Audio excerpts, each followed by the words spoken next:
إن الحمد لله والصلاة والسلام على من لا نبي بعد أما بعد فأعوذ بالله من الشيطان الرجيم بسم الله الرحمن الرحيم ولتكملوا العدة ولتكبروا الله على ما هداكم ولعلكم تشكرون الآية.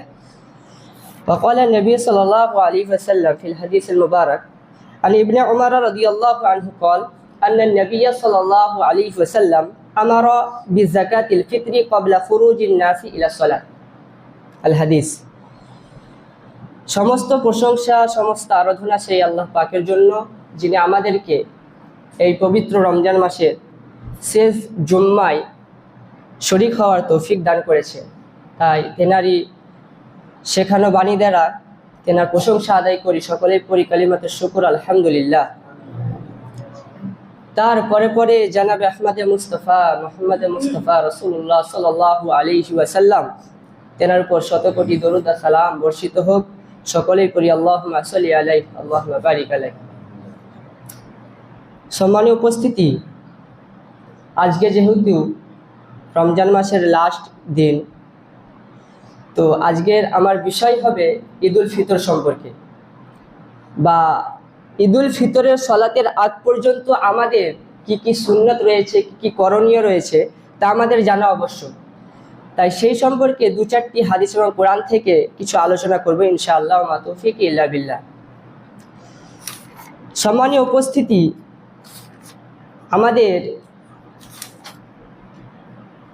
এই রমজান মাস বিদায় নিতে চলেছে এবং আমাদের সামনে সমাগত হচ্ছে ঈদুল ফিতর। আমাদের দ্বারে এই ঈদুল ফিতর একটি খুশির দিন হিসাবে আমাদের সামনে আগত হচ্ছে।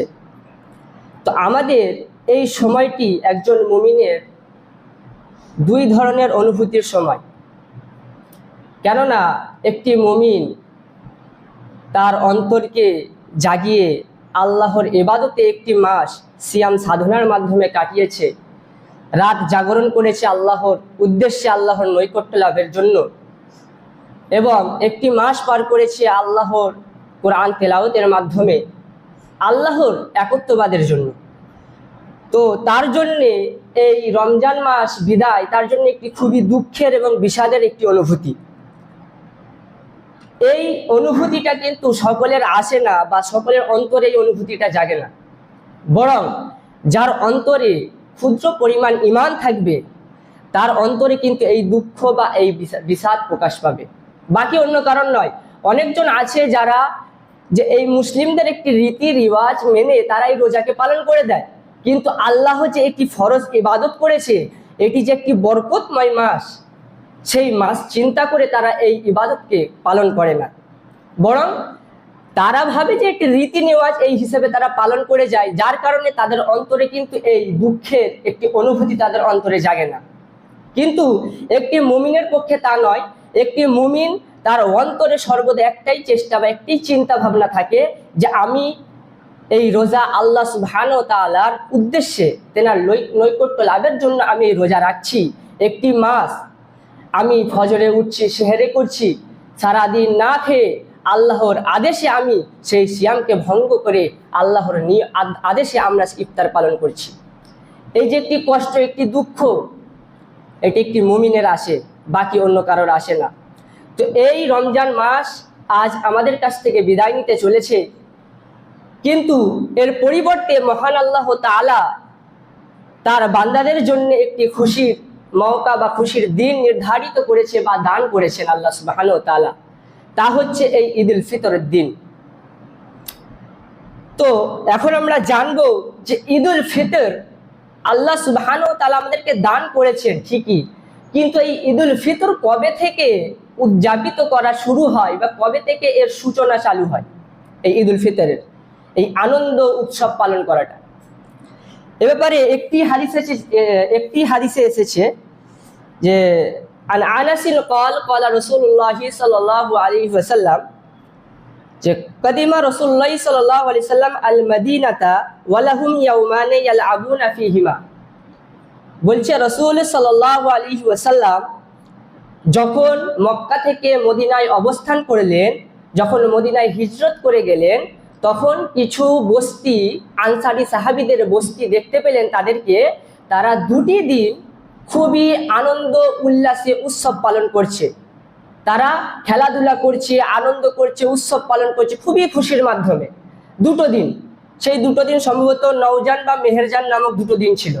তো সেই 2টো দিনে এত খুশি আনন্দ উপভোগ করছে দেখে আল্লাহ রাসূল সাল্লাল্লাহু আলাইহি সাল্লাম তাদের মধ্যে কিছু সাহাবীকে জিজ্ঞাসা করলেন যে ফাকালা, আল্লাহ রাসূল জিজ্ঞাসা করলেন মা হাদান ইয়াউমানে, যে হে সাহাবী, যে এই 2টো দিন কিসের, যেই দিন তোমরা এত আনন্দ উল্লাস উৎসব পালন করছো, খুশি মাতম করছো? তখন ক্বালু, সেই সাহাবীটা বলল যে কুন্না নালআবু ফীহিমা ফিল জাহিলিয়াতি, যে এটা আমাদের সেই অজ্ঞযুগের একটি প্রথা ছিল, যেই প্রথা রীতি রিওয়াজ এখনো আমরা পালন করে আসছি। সেই অজ্ঞযুগে এই 2টো দিন খুবই আনন্দ উৎসব খুশির মাধ্যমে কাটিয়ে দেওয়ার একটি প্রথা ছিল, যার কারণে তারা সেই 2টো দিন খুবই আনন্দ এবং উল্লাসের মাধ্যমে কাটাতো। এবং আল্লাহ রাসূল সাল্লাল্লাহু আলাইহি সাল্লামকে তা জানানো হলো। তখন আল্লাহ রাসূল সাল্লাল্লাহু আলাইহি সাল্লাম বলেন ইন্নাল্লাহা, অবশ্যই আল্লাহ তাআলা কদ আবদালাকুম বিহিমা খায়রাম মিনহুমা ইয়াউমাল আযহা ওয়া ইয়াউমাল ফিতরি, যে আল্লাহ সুবহানাহু ওয়া তাআলা এই 2টো দিনের বদলে সবচেয়ে উত্তম দিন আমাদেরকে উৎসব পালন করার জন্য দান করেছেন। কি সেই দিন? এক হচ্ছে ঈদুল আজহার দিন, 2 ঈদুল ফিতর, যেটি আমাদের আসতে চলেছে। এই 2টো দিন সেই দিন থেকে উৎসব আনন্দের মাধ্যমে উল্লাসের মাধ্যমে কাটানো আমাদের মাঝে বিস্তার লাভ ঘটায় বা উদযাপিত করা চালু হয় আমাদের মধ্যে। তো এই ঈদুল ফিতরের দিনে আমাদের কিছু করণীয় বা সুন্নত রয়েছে, যা আল্লাহ রাসূল সাল্লাল্লাহু আলাইহি সাল্লাম একান্ত করেছেন বা আমাদেরকে তাকিদ করেছেন, করতে বলেছেন, যেগুলো হচ্ছে সুন্নতে মুআক্কাদা। তার মধ্যে সর্বপ্রথম করণীয় যা হচ্ছে, আমাদেরকে যখন আমাদের রমজান মাস আমাদের গণনা হিসাবে পূর্ণ হয়ে যাবে, আমরা যখন জেনে যাব যে আমাদের 30 বা 29টা রোজা কমপ্লিট হলো বা পূর্ণ হলো, তখন আমাদের জানা মাত্রই আমাদেরকে আল্লাহ সুবহানাহু ওয়া তাআলার মহিমা, আল্লাহ সুবহানাহু ওয়া তাআলার বরত্ব আমাদেরকে পাঠ করতে হবে, তথা আমাদেরকে তাকবীর পাঠ করতে হবে। এ কথা আল্লাহ সুবহানাহু ওয়া তাআলা তিনি স্বয়ং বলেছেন। সূরা আল বাকারার মধ্যে আল্লাহ সুবহানাহু ওয়া তাআলা বলেছেন 185 নম্বর আয়াতের মধ্যে, ওয়ালি তুকমিলুল ইদ্দাতা ওয়ালি তুকাব্বিরুল্লাহা আলা মা হাদাকুম ওয়া লাআল্লাকুম তাশকুরুন। ওয়ালা তুকমিলুল ইদ্দাতা, যখন তোমরা তোমাদের সেই রমজান মাসের গণনা করা দিনটিকে পূর্ণ করবে বা বুঝে নেবে যে আজকে তোমাদের 30 বা 29টি রোজা সিয়াম পূর্ণ হয়েছে, কখন বুঝবেন? যখন আমাদের সামনে চাঁদ দেখে নেব, তখন আমরা বুঝে যাব যে আমাদের আজকে রমজান পূর্ণ হলো বা শেষ হলো। তো ওই চাঁদ ওঠা মাত্রই যখন আমরা বুঝে নেব যে আমাদের 29টি বা 30টি রোজা পূর্ণ হয়ে গেছে, তখন ওয়ালি তুকাব্বিরুল্লাহ, তোমরা আল্লাহ সুবহানাহু ওয়া তাআলার মহিমা ঘোষণা করো, বড়ত্ব পাঠ করো, বড় তোমরা তাকবীর পাঠ করতে লাগো। কিসের জন্য? আলা মা হাদাকুম, আল্লাহ তোমাদেরকে যে পথ প্রদর্শন করেছে, তোমাদেরকে যে হেদায়েত করেছে। কি হেদায়েত?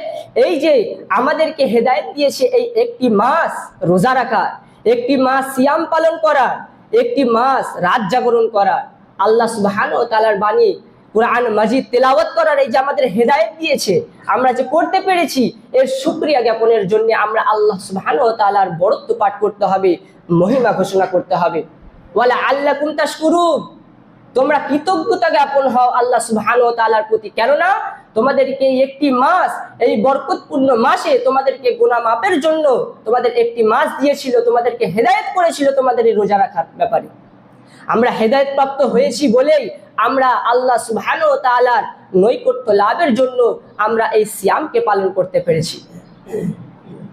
তাই আমাদেরকে সর্বপ্রথম করণীয় যেটা আমাদের হতে হবে, সেটি হচ্ছে আমরা যখন আজ চাঁদ দেখে নেব, তখন থেকে আমাদেরকে আল্লাহ সুবহানাহু ওয়া তাআলার বরত্ব মহিমা ঘোষণা করতে হবে, তাকবীর পাঠ করতে হবে। কখন অবধি? এর সময়সীমা হাদিসে স্পষ্ট এসেছে, যখন মানুষ নামাজের উদ্দেশ্যে, ঈদের সলাতের উদ্দেশ্যে ঈদগাহে বের হবে, তখন নামাজ চালু হওয়া মাত্র তাকবীর পাঠ বন্ধ হয়ে যাবে। সময়সীমা সন্ধ্যার চাঁদ ওঠার পর থেকে সলাতের আগ পর্যন্ত আমাদের এই তাকবীর পাঠ করেই যেতে হবে। এটা প্রথম নম্বর আমাদের করণীয় হতে হবে। সেই তাকবীরটি হবে আল্লাহু আকবার, আল্লাহু আকবার, লা ইলাহা ইল্লাল্লাহ, আল্লাহু আকবার, আল্লাহু আকবার, ওয়ালিল্লাহিল হামদ। এই তাকবীর আমাদেরকে নামাজের আগ পর্যন্ত এই তাকবীর আমাদেরকে পাঠ করতে হবে। এটা আমাদের প্রথম নম্বর করণীয়। দ্বিতীয় নম্বর যেটি করণীয়, সেটা আল্লাহ রসুল সাল্লাল্লাহু আলাইহি সাল্লাম ফরজ বলেছেন আমাদের উপরে, যা হচ্ছে সাদাকাতুল ফিতর আদায় করা বা যাকাতুল ফিতর আদায় করা। যাকাতুল ফিতরের ব্যাপারে হাদিসে এসেছে যে এটি মানুষের যত অনর্থক কথা বা অনর্থক কাজকর্ম রোজা মাসে বা এই রমজান মাসে হয়ে থাকে, সেইগুলো দূরীভূত করার জন্য, মুছে দেওয়ার জন্য এই যাকাতুল ফিতরকে, এই সাদাকাতুল ফিতরকে মুসলমান বা আল্লাহ সুবহানাহু ওয়া তাআলা তার বান্দাদের উপরে কি করেছেন? ফরজ করেছেন। এ ব্যাপারে হাদিসে এসেছে, হাসান হাদিস, আবু দাউদের 16 নম্বর হাদিস, আন ইবনে আব্বাসিন ক্বাল, আব্বাস রাদিয়াল্লাহু তাআলা আনহু হতে বর্ণিত, তিনি বলেছেন ফরদা রাসূলুল্লাহ সাল্লাল্লাহু আলাইহি সাল্লাম, যে ফরজ করেছেন রাসূলুল্লাহ সাল্লাল্লাহু আলাইহি সাল্লাম যাকাতুল ফিতরি, এই যাকাতুল ফিতর আদায় করা কে তুহুরাতাল লিসাইমি, প্রত্যেক সিয়ামদার ব্যক্তির জন্য, প্রত্যেক রোজাদার ব্যক্তির জন্য। কিসের জন্য? সেই রোজাদার ব্যক্তির পবিত্র হাসিল করার জন্য, পবিত্রতা হওয়ার জন্য এই যাকাতুল ফিতরকে ফরজ করা হয়েছে। মিনাল লাগবি ওয়ার রফাসি, অনর্থক কথাবার্তা, অনর্থক কাজকর্ম আমাদের যে হয়ে গেছে ভুলবশত, সেইগুলো দূরীভূত করার জন্য, সেইগুলো মুছে যাওয়ার জন্য আমাদের এই যাকাতুল ফিতরকে ফরজ করা হয়েছে। এবং আরেকটি কিসের জন্য? ওয়াতুমাতাল লিল মাসাকিন, মিসকিন, অসহায়, দরিদ্র, গরিবদের সাহায্য, তাদের খাদ্য দানের জন্য, যাতে করে এই খুশির দিনে, এই খুশির মকাতে আমরা পেট ভরে খাবো এবং আমার আত্মীয়, আমার প্রতিবেশী সে না খেয়ে সে ঈদ পালন করবে, এটা কোনো মুসলিমের হক নয়। বরং যার জন্য এই যাকাতুল ফিতরকে, সেই প্রতিবেশীর দিকে লক্ষ্য রেখে, সেই দরিদ্র, সেই আত্মীয় দিকে লক্ষ্য রেখে এই যাকাতুল ফিতরকে আল্লাহ সুবহানাহু ওয়া তাআলা ফরজ করেছেন বা আল্লাহ রাসূল সাল্লাল্লাহু আলাইহি ওয়াসাল্লাম ফরজ বলে গণ্য করেছেন। আমাদেরকে প্রত্যেকে মুসলিমের মধ্যে, মুসলিম ব্যক্তিদের মধ্যে যারাই সামর্থ্যবান আছি, যাদের আল্লাহ সুবহানাহু ওয়া তাআলা আর্থিক দিক থেকে, টাকা পয়সা দিক থেকে সাহায্য করেছেন, যাদের সামর্থ্য আছে, তাদেরকে সকলকেই চেষ্টা করতে হবে অসহায় দরিদ্রদের এই যাকাতুল ফিতর আদায় করে দেওয়া।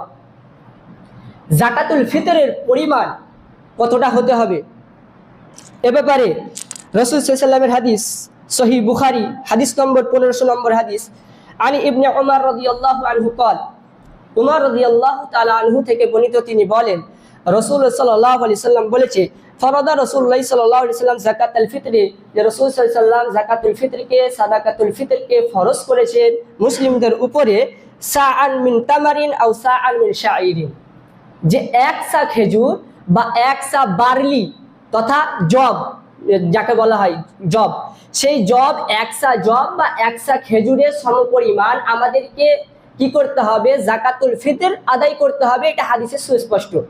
এবারে আল্লাহ রসুল সাল্লাল্লাহু আলাইহি সাল্লাম আজ থেকে 1450 বছর আগে তখনকারের প্রকৃত যে খাদ্য খাওয়া হতো সেগুলো ছিল 5 ধরনের।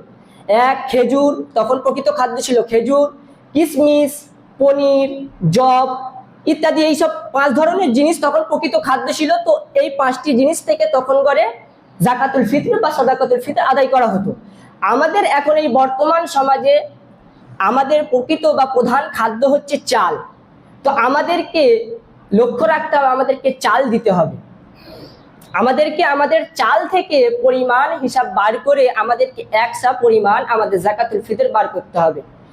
তখন ঘরের একসা এখন ঘরের কেজিতে যদি কনভার্ট করা হয় তাহলে দাঁড়াবে 3 কেজি বা তার চেয়ে 200 গ্রাম কিছু কম, 200-300 গ্রাম। তো আমরা 200-300 গ্রাম কম না ভেবে একবারেই 3 কেজি মূল ধরে নেব, তাহলে আমাদের উত্তম হবে, ভালো হবে।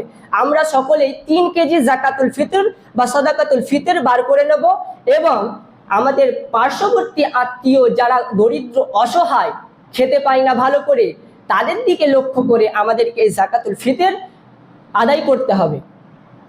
যাকাতুল ফিতর আদায় করার সময়সীমা কতটা, এ ব্যাপারে হাদিসে সুস্পষ্ট এসেছে কতক্ষণ অবধি সময় আছে এই যাকাতুল ফিতর আদায় করার।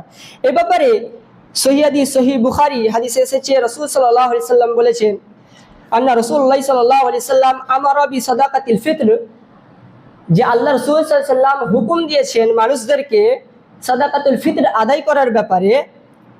তুওয়াদ্দা ক্বাবলা খুরুজিন নাস ইলা সালাত, যখন মানুষেরা সলাতের উদ্দেশ্যে বেরিয়ে যাবে বাড়ি থেকে ঈদগাহে বা মসজিদে, তখন অবধি এর সময় সীমা বা তখনের মধ্যে আমাদের এই সাদাকাতুল ফিতর বা এই যাকাতুল ফিতর আদায় করে দিতে হবে। তাহলে আমরা দুটি সুন্নতে মুআক্কাদা বা ফরজ ইবাদত পেলাম, যা আমাদের নামাজের আগে আগে একান্ত করা জরুরি। এক, তাকবীর পাঠ করতে হবে, আল্লাহর মহিমা ঘোষণা করতে হবে, আল্লাহর বরত্ব ঘোষণা করতে হবে। দুই, আমাদেরকে যাকাতুল ফিতর বা সাদাকাতুল ফিতর পরিমাণ হিসাবে বার করে নিতে হবে চাঁদ দেখার পরে, এবং ঈদের নামাজের আগে অবধি আমাদেরকে তা পৌঁছে দিতে হবে ঘরে ঘরে, সেই দরিদ্র অসহায়দের ঘরে। এবং এছাড়াও আরো কিছু সুন্নাত রয়েছে যা আমাদেরকে ঈদের সলাতের পূর্বে আমাদেরকে করে আসতে হবে বা মানতে হবে। তার মধ্যে প্রথম নম্বর হচ্ছে, ঈদের সলাতের পূর্বে আসার আগে আমাদেরকে পরিষ্কারভাবে আমাদের গোসল করে নিতে হবে, সুন্দরভাবে গোসল করে নেওয়া। এটি একটি সুন্নত। আল্লাহ রাসূল সাল্লাল্লাহু আলাইহি সাল্লাম তিনি গোসল করে মসজিদে আসতেন। তাই আমাদের সুন্নত হচ্ছে আমরাও যেন সকাল সকাল গোসল করে নিই, এটি সুন্নাত। এটা যদি কারোর যদি ভাবে যে আমার ঘাম হয় না বা শরীরে গন্ধ নাই, সে গা ধুতে বা গোসল করতে নাও পারে, কিন্তু ধোয়াটা উত্তম, ধোয়াটা সুন্নত, ভালো, ধুয়ে আসলে ভালো হবে। এ ব্যাপারে হাদিসে এসেছে, ইমাম মালিকের হাদিস নম্বর 828, আন্না আব্দুল্লাহ ইবনে উমর কানা ইয়াগতাসিলু ইয়াউমাল ফিতরি ক্বাবলা আন ইয়াগদু ইলাল মুসাল্লি, যে আব্দুল্লাহ ইবনে উমর রাদিয়াল্লাহু তাআলা আনহু কানা ইয়াগতাসিলু ইয়াউমাল ফিতরি, ঈদের দিন সলাতের পূর্বে তিনি গোসল করে নিতেন সুন্দরভাবে, ক্বাবলা আন ইয়াগদু ইলাল মুসাল্লি, সালাত পড়তে যাওয়ার পূর্বে বা আগে আগে তিনি গোসল করে নিতেন। প্রসিদ্ধ সাহাবী উমর রাদিয়াল্লাহু তাআলা আনহু তিনি রাসূল সাল্লাল্লাহু আলাইহি সাল্লামকে দেখেছেন, তারপর উমর রাদিয়াল্লাহু তাআলা তিনি নিজেও এই কর্ম বা এই আমল বাস্তবায়িত করেছে, যার কারণে ইমাম মালিক তার হাদিসে এনেছেন উমরের কথা। দ্বিতীয় নম্বর যে সুন্নতটি হলো, সেটি হচ্ছে উত্তম পোশাক বা সাজসজ্জা আমাদেরকে অবলম্বন করা।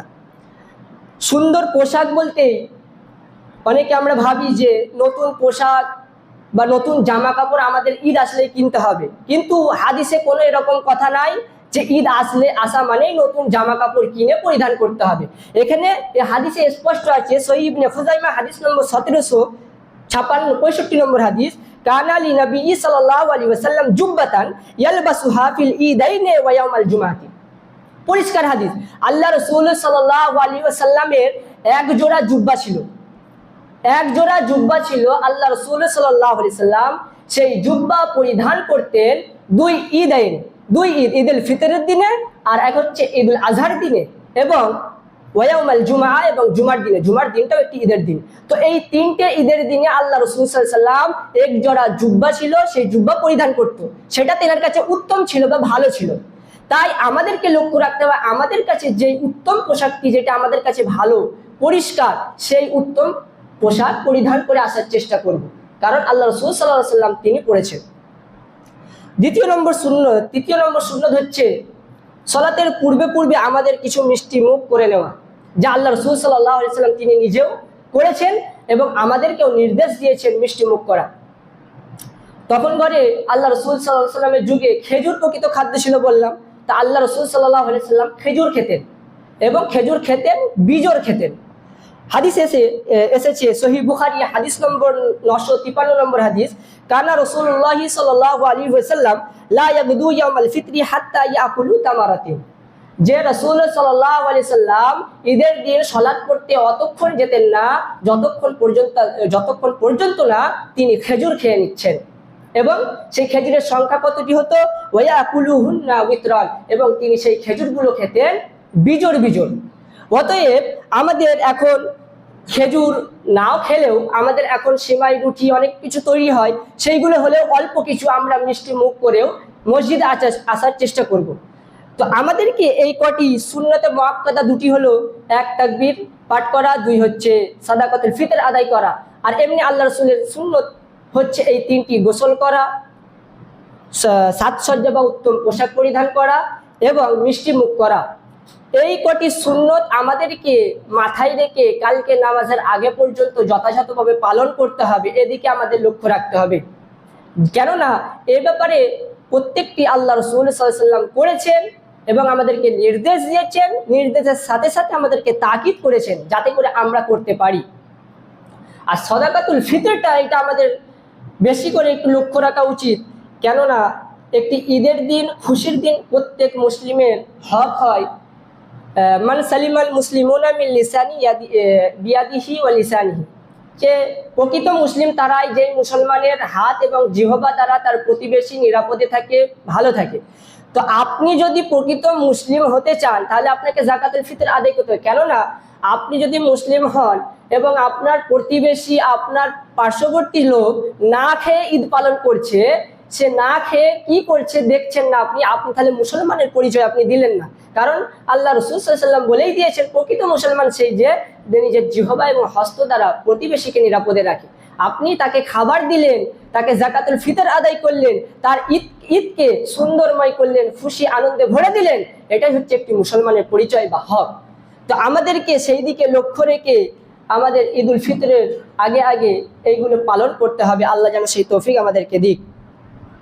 পরিশেষে আল্লাহ সুবহানাহু ওয়া তাআলার কাছে দোয়া করি, হে রব্বুল আলামিন, আমাদেরকে এই পবিত্র রমজান মাস 30টি দিন আমাদেরকে যে দিয়েছিলেন, সেই 30টি দিনে কে কেমন ইবাদত করেছে আল্লাহ এটা তুমি ভালো জানো, তাই তুমি সকলের গুনাহ খাতাকে মাফ করে দিও, আমিন।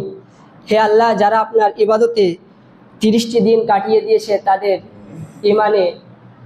ইমানের জোরকে তুমি বাড়িয়ে দাও, বৃদ্ধি করে দাও, এবং ঈদুল ফিতরকে ভালোভাবে উদযাপিত করার তুমি তৌফিক দান করো, আমিন। ওয়া আখির দাওয়ানা আনিল হামদুলিল্লাহি রাব্বিল আলামিন والصلاة والسلام على من لا نبي بعد أما بعد اللهم صل على محمد وعلى آل محمد كما صليت على إبراهيم وعلى آل إبراهيم إنك حميد مجيد اللهم بارك على محمد وعلى آل محمد كما باركت على إبراهيم وعلى آل إبراهيم إنك حميد مجيد سبحانك ربك رب العزة عما يصفون وسلام على المرسلين والحمد لله رب العالمين والسلام عليكم ورحمة الله.